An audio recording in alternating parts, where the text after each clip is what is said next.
Hey y'all, this is AL Thick Madame. I hope y'all have been having a wonderful week. I have. I'm glad it's been a short work week because y'all know I am considered to be essential. Just in case I didn't let y'all know, I will be having a video letting y'all know something very important. I haven't gotten around to it, and I'll explain in that video as to why. But yeah. Um, you know what? Let me give y'all a hug. I gotta give y'all a good old social distancing hug. I've actually had to do that with some of my friends. It's been sad because I really am a hugger. Like, I love hugs. And it's been weird not being able to hug my friends. And, we be going through, and in all honesty, I'll have moments where I'll be going through, and some of my friends won't know it. And then they'll just come up to me and give me a hug. And I'm like, I needed that. And you don't even understand, how much I really needed that. So, anyway, hopefully y'all, are doing well out there. I know we're going through some stuff.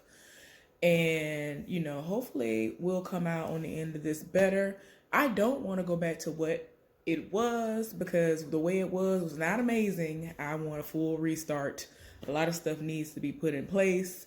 We ain't gonna get into that on this, but you see the title, you know why we here. So let's get into the video. Okay, so I ain't gonna lie to y'all. I like the way that this episode started out because it actually gave a little bit of history. So I guess if you're not from the South or if you are not up on the history about what she briefly discussed in the very beginning of this episode, let me break it down for you. But no, y'all, I'm from Alabama. So I'm very, very familiar with what a Todd is. That's not the name that they were given back in the day, but I think that that's just kind of like a name or persona of some sort that, Lena came up with, or, it's kind of like a modern day version of what a white person who feels as though they are beyond privileged and nobody can tell them anything and they just do what they want to do. And that really was crazy how she had Hattie's character to mention how, for real, back in the day, if you did see somebody like this, you had to get off the sidewalk, get out of their way. No matter if you were there first at an establishment, you had to move if they wanted you to move and all of that. Like, they had the right of way. All because you were black and they were white. And it's like, nah. Anyway, y'all. So the episode, after that, little history moment, that little black history moment, so to speak, happened. They actually started the episode out and they showed the ladies meeting up. And I mean, everybody, had to go ahead and run off real quick. And Nia actually has been doing well in her acting classes, and it's to the point where the person who is over the acting classes, he, really likes her. And even though she has a background in that, she had been doing that since she was a child and just kind of, went a little bit away from that for the time being until, that person recognized her and it reawakened something in her. He sees her potential and he really, really likes what he sees. So I'm like, well, I'm glad that she's getting her footing as far as that's concerned. Y'all, Marie is at the house. She's having a typical morning with her man, Chuck, who I still feel is very questionable. I don't understand what's going on here. But if he's a beard, he just go ahead and say what it is. And I don't want to have to sit up here and keep trying to figure out if he is just one of those guys where that's just how he is, or are you a beard? Like, is he using her as a beard? Let me put it like that, because I was sure saying it wrong. Is she a beard? Is Marie being a beard for him? And she don't even know it. Because every time we look around, she's trying to figure out, is he bi? Is he gay? What is going on? Anyway, they are doing, I guess, what their usual morning routine is, which is checking emails, reading books, and all this other stuff at the table while eating breakfast. So she's on her laptop for work, and she opens an email, I'm guessing, and she sees that she's the one who did not get that promotion. Ben got the promotion, and Ben is the dude who I told y'all again is somebody who I feel as though he is bi or gay, and he is definitely the one who has been dating the white girl who got the job that Hattie had. Well, the job that Hattie applied to try to get. Well, she went out to try to get it, not even applied. So yeah, y'all. I don't know what's going on in that situation, but I'm like, okay, how he get the job? She did the most, and like that, the biggest client that they were gonna get at the time, like she was reeling him in. So I'm trying to understand how Ben got the job. So she's in her feelings, and she was going over in her mind her actually telling Chuck that she didn't get the job, and one of her reactions was just like kind of overkill, but then she came back to reality and she was like, I didn't get the job. And so she was kind of trying to keep herself from breaking down, and I get that. A lot of people look at women and be like, oh, y'all are just so emotional.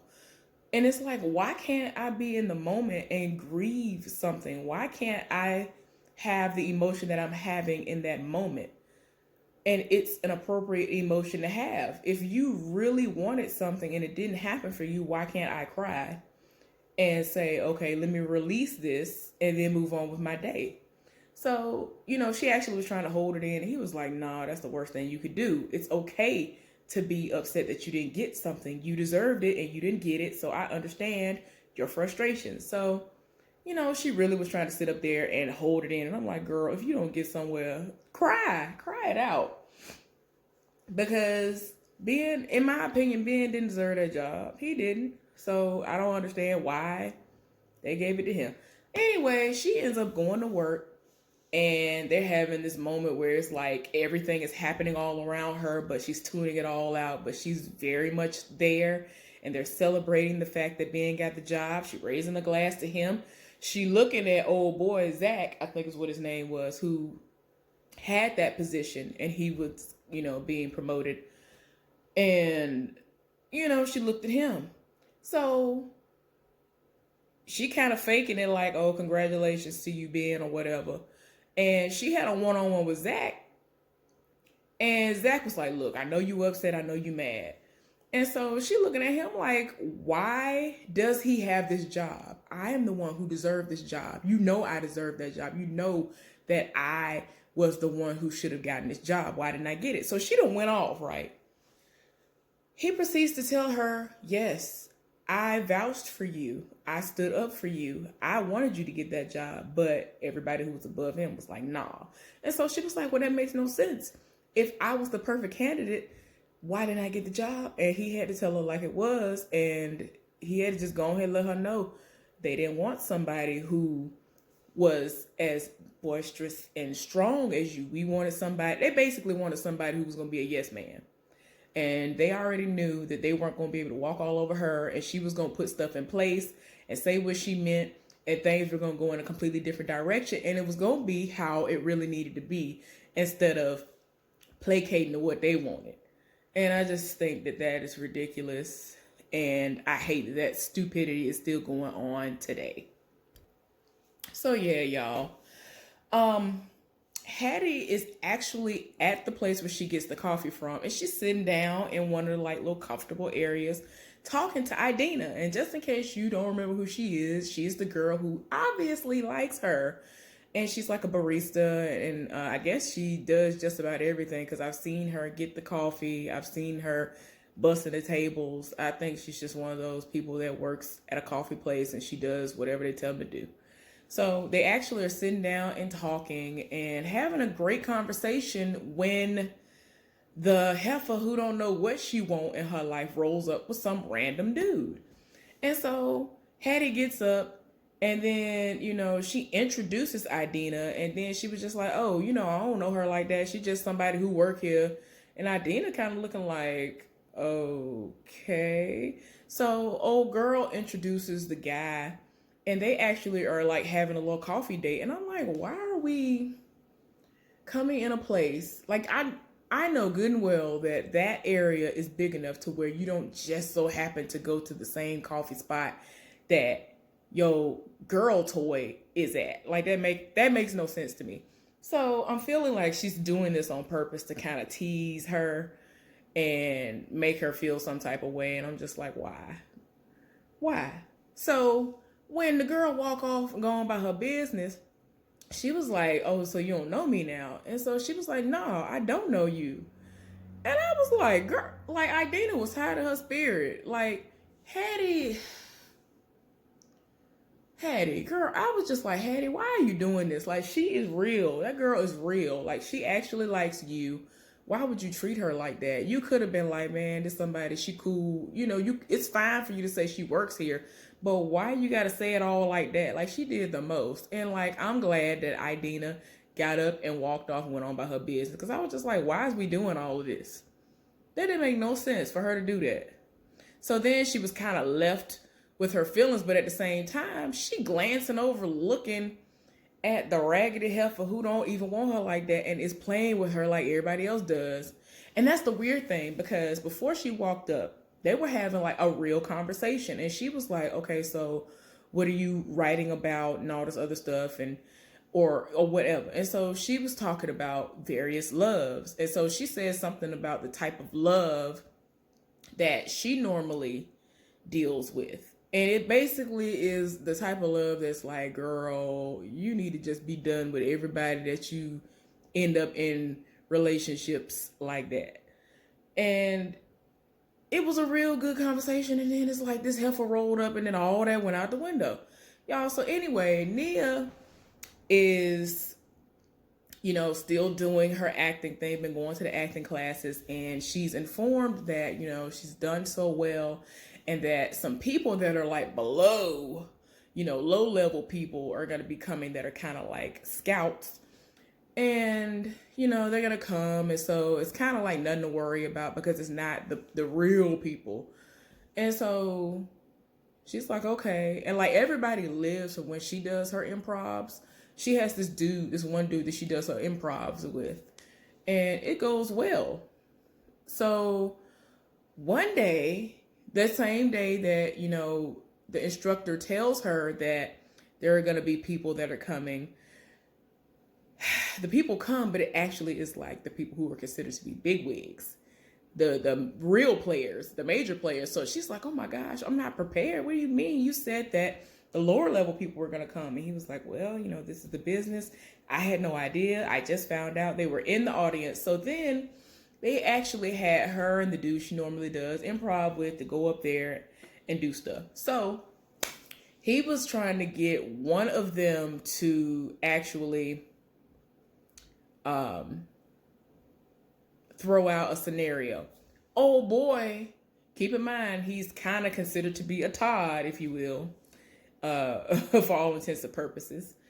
And instead of, you know, being like ladies first or whatever, like she really was about to start speaking, and he like threw out a scenario trying to make it as uncomfortable and odd, and like he really threw this curveball at her, really trying to throw off her game, talking about, okay, so you have a bad wig, or you just got a wig installed and you don't like it and it's itching and it's, I mean, just really tried to make her out to be like this ghetto person that she had to do improv to.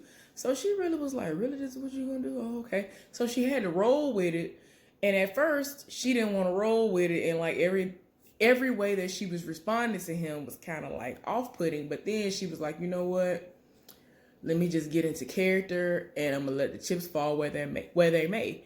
So she got into the character, man, the people perked up. They was like, okay, wait a minute, who is this? Like, they lived for her. So I was like, I'm glad that she turned that situation around. And she actually made him look like a fool, because it's like you really tried to come for her and it didn't work. So anyway, she's in her feelings. And so she goes to her actual job. You know, she's a yogi. She's a yoga instructor. And guess who's at her class? Guess who's in her class? Ben. You know, the guy who works with Marie. So he's there. And while she's demonstrating everything, She's reading him the whole time. And I'm like, sir, I would not want to be in this class. Like, why? And when the class was over, she basically kind of expressed herself and how she felt about, how he was picked over her friend and how it wasn't right or whatever. And he kind of let her know, like, look, I had to do what I had to do because all I'm trying to do is get my foot in the door. I am going to make the changes that need to be made.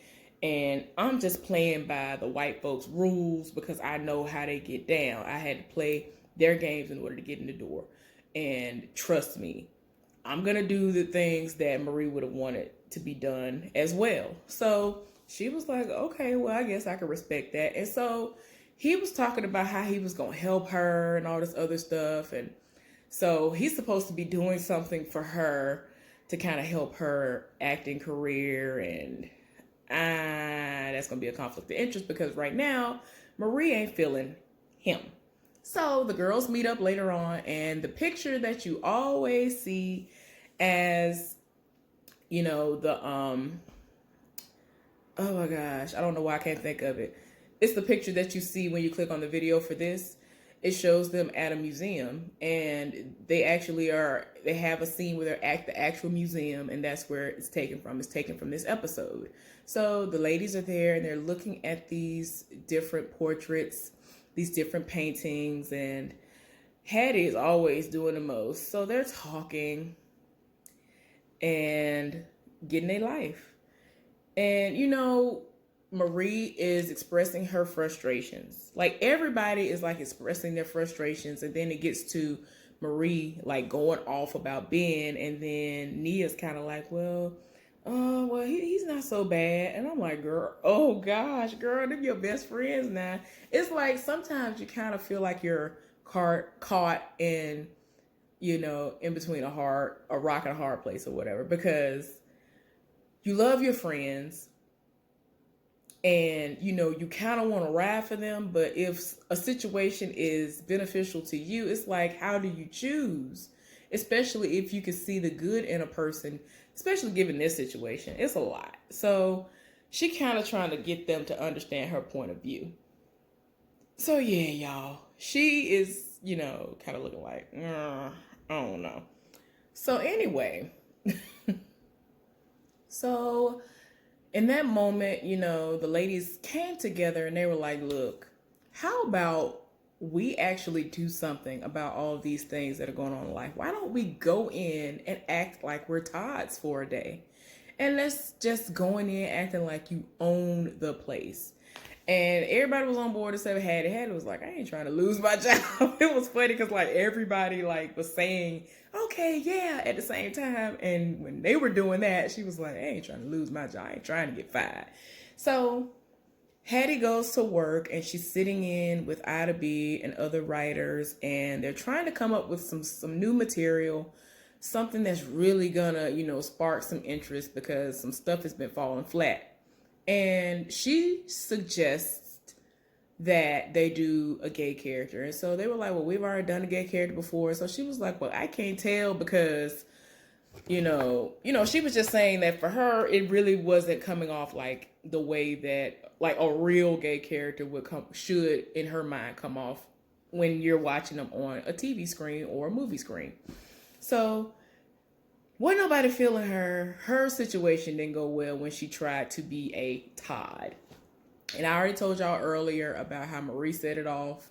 That was her moment. She did it and she pulled it off well. And Nia had a special class where everybody who was in her improv class came to her, job, and despite everything that has happened, she, did what she did. But before we get to that, what happened was she went to improv class one more time, and because she did so well, like the instructor told her to pick the scenario and the boy had to follow suit. Old boy was in his feelings because she kind of made it seem like she was like this woman who used to take care of him as a baby. And you know how that went back in the day.